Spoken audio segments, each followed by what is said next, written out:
Video کو like کر کے آگے شیئر ضرور کر دینا کی ہے۔ اللہ اکبر۔ میرے آقا صلی اللہ علیہ وآلہ وسلم کے دیوانوں، دنیا کے فریب میں نہ ہو، دنیا کے دھوکے میں نہ ہو۔ دنیا تمہیں اغوا کرنا چاہتی ہے، دنیا فکر کو اغوا کرنا چاہتی ہے۔ تم محمد الرسول اللہ کے غلام ہو، اپنی آنکھوں کی حفاظت کرو، اپنی آنکھوں کو تحفظ فراہم کرو۔ اللہ اکبر۔ آنکھوں کا غلط استعمال انسان کو کیسے کیسے بڑے انسانوں کو کہاں تک لے جا رہا ہے۔ اللہ اکبر، اللہ اکبر۔ شیخ ابو عبداللہ اس لڑکی کو دیکھ کر چند لڑکیوں سے سوال کرتے ہیں، یہ لڑکی جو اتنی خوبصورت ہے یہ کس کی لڑکی ہے؟ تو کہا کہ یہ شہر کے سب سے امیر ترین انسان اور مذہب عیسائیت کا جو بہت بڑا رہنما ہے اس راہب کی بیٹی ہے۔ تو کہا اتنی خوبصورت ہے، حسین ہے، جمیل ہے، اس کے باوجود اس کے باپ نے اس کو ذلیل کیسے کیا کہ اس کو پانی بھرنے بھیج دیا؟ کہا اس کے باپ نے ذلیل نہیں کیا، اس کے باپ بڑا ہوشیار ہے، اس کی تربیت کے لیے بھیجا ہے تاکہ وہ کام دھام سیکھے کہ اپنے سسرال میں جا کر کے وہ رسوا نہ ہو، ذلیل نہ ہو۔ ذلیل نہیں کیا بلکہ اس کی تربیت کا یہ ایک اصول ہے کہ اس نے اس کو کام پر لگا رکھا ہے۔ جب آنکھیں چار ہوئی اور لڑکی کو تکتے رہ گئے تو وہیں سر پکڑ کے بیٹھ گئے، نہ کھاتے ہیں، نہ پیتے ہیں، نہ سوتے ہیں، مگر ان 3 دنوں میں بھی جب نماز کا وقت آتا تھا تو نماز پڑھ لیتے تھے اور اس کے بعد پھر ویسے سر پکڑ کر بیٹھتے تھے۔ حضرت سیدی شیخ ابو بکر شبلی فرماتے ہیں، یہ ہمارے سلسلہ قادریہ کے مرشدوں میں سے ہے جن کے بارے میں ہم شجرے میں یوں پڑھتے ہیں، بہر شبلی شیر حق دنیا کے کتوں سے بچا، ایک کارک عبد واحد بے ریا کے واسطے۔ اللہ اکبر۔ ان کے پیر و مرشد سید الطائفہ جنید بغدادی نے آپ سے فرمایا، بہت دیر ہو گئی بیٹا، شیخ کو جائے ہوئے ذرا خبر لاؤ۔ جب وہ تشریف لائے تو دیکھا کہ شیخ تو سر پکڑ کے بیٹھے ہیں، وہ عابد زاہد متقی پرہیزگار جب شیخ کے پاس پہنچے، اتنے متقی کے پاس، شیخ ابو بکر شبلی کہنے لگے شیخ کیا بات ہے؟ شیخ نے بات کہہ دی کہ حضرت کیا کروں کہ میں اپنے دل کے ہاتھوں ناکام ہو گیا ہوں، ایک لڑکی پر نظر پڑی، مجھے چاہیے تھا کہ نظر جھکا لیتا، فتنے سے بچ جاتا، ٹک ٹکی باندھ کر دیکھتا رہا، اب حال یہ ہے کہ مجھے اس سے محبت ہو گئی، اس سے پیار ہو گیا اور اب میں جو ہے اس کے بغیر نہیں رہ سکتا، میں اس سے شادی کروں، نکاح کروں اس سے۔ آپ نے فرمایا ایک عیسائی لڑکی سے تم نکاح کرو گے؟ ایک عیسائی لڑکی سے تم نکاح کرو گے، اس سے شادی کرو گے؟ تو کہا میں کیا کروں، مجھے کچھ سمجھ میں نہیں آ رہا ہے۔ تو پوچھا حضرت شیخ شبلی نے، تمہیں 30,000 حدیثیں زبانی یاد تھی، کتنی حدیثیں یاد رہ گئی ہے؟ کہا سب بھول گیا ہوں، صرف ایک حدیث یاد ہے، ایک لڑکی کو دیکھنے کا وبال، کسی لڑکی پر پاپ کی نظر ڈالنے کا وبال۔ کہتے ہیں کہ 30,000 کے 30,000 بھول گیا، صرف ایک حدیث یاد رہی، اور وہ یہ حدیث کا مفہوم یہ ہے جو اپنا دین بدل دے اس کو دنیا میں رہنے کا کوئی حق نہیں۔ کہ 7 قرات سے قرآن یاد کیا تھا، حفظ کیا تھا، کتنی آیتیں رہ گئی؟ کہ 2 آیتوں کے سوا کوئی آیت یاد نہیں، سب بھول گیا، کچھ یاد نہیں ہے۔ اب کیا ارادہ ہے؟ کہا کہ تم لوگ جاؤ حج کے لیے، میں نہیں آتا۔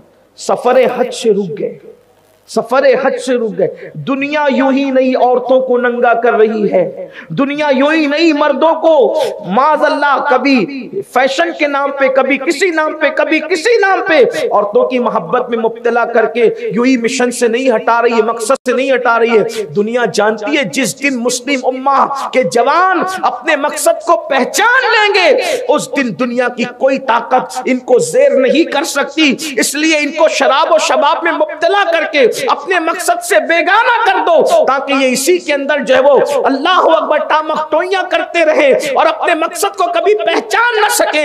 مگر اے مسلم جوان، اپنی ذمہ داری کا احساس کر، اپنے کردار کو پاکیزہ کر، اپنی نگاہوں کو پاکیزہ کر، اپنے دل میں سوز پیدا کر، اپنی نگاہوں میں پاکیزگی پیدا کر، اپنے خیال کی تطہیر کر۔ اللہ اکبر، دیکھ تو صحیح کہ کیسے بڑے بڑے کس طرح گندگی کے اندر اللہ اللہ اکبر ملوث ہوئے صرف نگاہوں کی پاکیزگی نہ ہونے کی بنیاد پر، نگاہوں پہ کنٹرول نہ ہونے کی بنیاد پر، نگاہوں کی حفاظت نہ ہونے کی بنیاد پہ شیخ ابو بکر کو کہتے ہیں آپ لوگ جائیں اور حج کریں۔ اللہ اکبر۔ اور پھر یہ اس راہب کے پاس جا کر کے کہتے ہیں شیخ عبداللہ، تو عرض یہ کر رہا تھا کہ شیخ ابو عبداللہ نے حضرت شیخ ابو بکر شبلی سے کہا کہ جاؤ، میں حج کو اب نہیں آتا، تم لوگ جاؤ۔ آپ حج سے رک گئے، بدنگاہی کا وبال، آنکھوں کے غلط استعمال کا وبال، حج سے رک گئے۔ اور اس کے بعد صرف اسی پر بس نہیں، جب یہ خبر شاگردوں میں ہوئی تو سب رونا پیٹنا مچ گیا، آہو بکا کرنے لگے، بے چین ہو گئے۔ بہت سمجھایا، شاگردوں نے حدیثیں پیش کی، قرآن کی آیتیں پیش کی اور کہا کہ آپ کر کیا رہے ہیں؟ ایک عیسائی لڑکی کی محبت میں آپ سفر حج سے رک رہے ہیں، اتنے بڑے قافلے کو، مریدین، خلفاء اور شاگردوں کے قافلے کو آپ چھوڑ رہے ہیں۔ ان کی آنکھ میں آنسو آ گئے اور کہنے لگے کیا کروں، اللہ رب العزت کی خفیہ تدبیر ہے، اللہ اکبر، خدا کی شان، میں کیا کر سکتا ہوں مجھے نہیں پتا۔ اللہ نے مجھے کس آزمائش میں مبتلا کر دیا، کس آزمائش میں گرفتار فرما دیا، اور اس کے بعد پھر وہ روتے پیٹتے چیختے چلاتے رہ گئے۔ اور ادھر شیخ عبداللہ ابو عبداللہ اس عیسائی راہب کے پاس گئے اور وہاں پر جانے کے بعد کہنے لگے کیا یہ لڑکی تمہاری ہے؟ اس نے کہا ہاں، میں چاہتا ہوں کہ اس کا نکاح میرے ساتھ کر دیا جائے، تو کون ہے؟ اللہ اکبر۔ انہوں نے اپنا تعارف کرایا، بغداد کا سب سے بڑا فقیہ، بڑا عظیم محدث، اللہ اکبر، اتنا سننا تھا۔ اس نے کہا میری بیٹی کا نکاح تو میں اسی کے ساتھ کروں گا، شادی اسی کے ساتھ کروں گا جس کو وہ پسند کر لیں، میں اس سے پوچھتا ہوں، اگر وہ اس پر راضی ہو جائے تو میں تیرے ساتھ اس کا نکاح کرنے کے لیے تیار ہوں۔ اللہ اکبر۔ یہ دروازے کے باہر کھڑے تھے، ادھر لڑکی سے، اندر اس کا باپ سوال کر رہا تھا۔ خوبصورت ہوشیار لڑکی نے کہا وہ مسلمان ہے، ہم عیسائی ہیں، اور میں اس کے ساتھ کیسے شادی کر سکتی ہوں؟ شادی کے لیے ایک ہی شرط ہے، اگر وہ عیسائیت کو قبول کر لے، اگر وہ نصرانیت کو قبول کر لے تو اس کے بعد میں اس کے ساتھ شادی کرنے کے لیے تیار ہوں۔ اللہ اکبر۔ ادھر اس لڑکی کی زبان سے نکلا اگر وہ عیسائیت کو قبول کر لے تو میں اس کے ساتھ شادی کرنے کے لیے تیار ہوں۔ ادھر اللہ اللہ، انہوں نے اپنی زبان سے کہہ دیا میں عیسائی ہو چکا ہوں، میں نے عیسائیت کو قبول کر لیا ہے۔ اللہ اکبر۔ یہ کتنی خوفناک منزل ہے، یہ کتنی دردناک منزل ہے۔ اللہ اکبر۔ زوال ایمان، بد نگاہی کا وبال، زوال ایمان، نگاہوں کے غلط استعمال کی سزا، ایمان کا چھین جانا۔ اللہ اکبر۔ میری قوم کے جوانوں، آپ کو اور ہمیں کون سمجھائے؟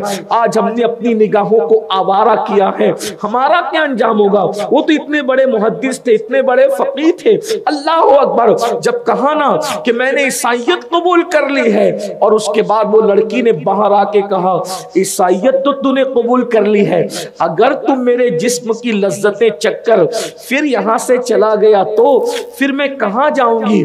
اس لیے میری شرط ہے کہ میرا مہر یہ ہوگا، مہر میں یہ ہوگا کہ 1 سال تک تجھے یہیں رہنا ہوگا، اور جو میں سور چراتی ہوں خنزیر، تجھے وہ سور میرے ساتھ چرانے پڑیں گے۔